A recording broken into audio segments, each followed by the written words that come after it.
کہ حضرت فاطمہ زہرا رضی اللہ تعالیٰ کو نہ صرف تجربے سے ہی سمجھ آتی ہے، آپ جتنی مرضی دلیلیں دے ان کی عقل میں بات اترتی۔ فرمایا تو جا کے دیکھا۔ حضرت رومی کہتے ہیں وہ گئے، دیکھ کے واپس آئے، کہنے لگے وہ تو سیدہ فاطمہ کے گھر چلے گئے۔ تو محبوب فرمانے لگے بلال بات کو سمجھ گیا ہے، میری مراد تک پہنچ گیا، جب فارغ ہوتا ہے نا تو میری شہزادی کی چکی پیسنے چلا جاتا ہے، جب فارغ ہوتا ہے تو ان کے گھر چلا جاتا ہے، وہاں جا کے ڈیوٹی کرتا ہے۔ وہ سمجھ گیا ہے کہ محبوب نے فرمایا ہے یہ میرے جگر کا ٹکڑا ہے، جس نے اس سے محبت کی اس نے مجھ سے محبت کی، اور جس نے اس سے بغض رکھا اس نے مجھ سے بغض رکھا۔ میرے رسول کریم سرور کائنات صلی اللہ تعالی علیہ وسلم تھا، تو کہنے لگے اتنی ساری چھڑیاں تھی کو لے آنی تھی۔ میں نے کہا کسی کو دینی دلانی ہوتی تو لے آتا نا، یہ تو پیش کرنی تھی۔ تو یہ منظر کچھ اور تھا نا، یہاں رویہ کچھ تھوڑا سا اور ہے۔ وہ ایک دانشور نے لکھا ہے نا، وہ کہتے ہیں میں وضو کر کے وہ کہتے ہیں چلو میں نے کہا کہ آئندہ احتیاط کروں گا۔ کہتے ہیں اگلے دن ہی نا میں وضو کیا تو میں نے اپنی اماں کا دوپٹہ پکڑا، اماں کہنے لگی پتر ٹھہر جا ذرا، یہ دھلا ہوا نہیں، میرا اندر دھلا ہوا پڑا ہے، میں وہ تجھے دیتی ہوں۔ اب فرق ہے نا دونوں باتوں میں۔ اس نے کہا اندر میرا دھلا، خطبہ دینا تو میرے رسول اللہ کا طریقہ ہے، یہ تو نبی پاک کا طریقہ ہے۔ تو میں نے کہا اب پیر صاحب سے ملاقات ہوئی تو انہیں کچھ کتابیں پیش کرنا، انہیں کہنا انہیں پڑھا کریں اور واز کیا کریں، یہ نبی کریم کی سنت ہے صلی اللہ علیہ۔ تو پیر صاحب جو ہے نا روایتی لوگ، آپ 5000 2000 دیں نا تو رٹی رٹائی دعا کر دیں گے۔ تو بہن کو ویسے ہی کبھی بندہ اچانک کہہ دینا دعا کرنا ذرا مشکل ہے تو مصلا بھگو دیتی ہے رو رو کے، یا اللہ میرے بھائی کی خیر کر۔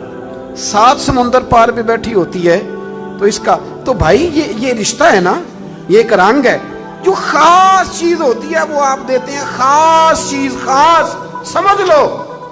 تھوڑی احتیاط کریں اگر اللہ نے دینے والا بنایا ہے نا۔ امام شافعی سے کسی نے کہا تھا کہ میں رہی تو خواہش ہے کہ کچھ دوں پر کوئی حقدار بندہ ہی نہیں ملتا، کوئی ملے تو دوں نہ۔ تو امام صاحب مسکرانے لگے، کہنے لگے حضور آپ مسکرائے کیوں؟ تو فرمانے لگے سوچ رہا ہوں کہ جو کچھ اللہ نے تجھے دیا ہے تو اس کا حقدار تھا، تو حقدار تھا۔ جب رب کریم نے اپنے فضل سے دے دیا ہے تو اللہ کے بندوں کو تلاش کرتا پھرتا ہے، ٹٹولتا پھرتا ہے۔ تو تھوڑا اللہ تعالیٰ عنہ نے کہا کہ فاطمہ چلو کام کر کر کے تھک جاتی ہوں، ہاتھوں پہ چھالے پڑ جاتے۔ ہمارے اب جو تھوڑے سے کھاتے پیتے گھر میں، اس میں 2 قسم کی عورتیں کام کرتی ہیں، برتن دھونے والی الگ ہے، کپڑے دھونے والی الگ ہے، اور اس کے باوجود اللہ تعالیٰ آپ کو جزائے خیر دے۔ آپ روایت تو نہیں زیادہ کرتے آگے، چلے اللہ تعالیٰ کر بھی دیں گے تو کوئی حرج نہیں، میں نے تو ابھی چلے جانا ہے۔ اللہ آپ کو برکت عطا فرمائے، اللہ آپ کو سلامت رکھے۔ چونکہ بات خاتون جنت کی ہو رہی ہے نا، اس لیے بار بار ذکر آتا ہے، اور تربیت کے لیے عرض کر رہا ہوں، تربیت کے لیے۔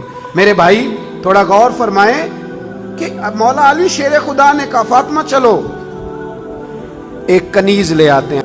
حضرت مولا علی فرماتے ہیں شیر خدا، یہ بڑے لوگ ہیں جو بڑی باتیں کرتے ہیں، بڑا بندہ ہوتا ہے بڑی بات کرتا ہے۔ حضرت علی فرماتے ہیں کہ مجھے لگتا ہے آج بات میری وجہ سے بڑھ گئی ہے، 20 گھنٹے ساتھ آپ ان کی زندگی تباہ کر دیتے، اور اگر آپ تھوڑی سی شفقت کریں، کہیں نہیں تیری بیوی تو بڑی اچھی ہے، تو ان کے، اور میں نے دیکھا ہے کہ جن گھروں میں میاں بیوی کا پیار ہوتا ہے نا، ان میں بچے بھی بڑا حقدار ہیں۔ دوسرے دن پھر روزہ رکھا، عین افطار کے وقت یتیم آ گیا، کہتے ہیں ہم نے پانی اور کھجور سے افطار کیا تو وہ پھر اسی کو دے دیا۔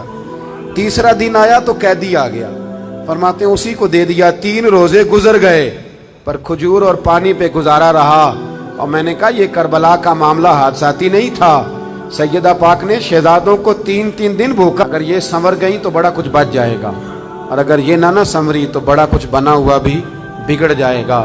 وہ علی کے گھر کی ہیں عزت علی سے سنتے ہیں، اور نبی کے گھر کی ہیں عزت نبی سے سنتے ہیں۔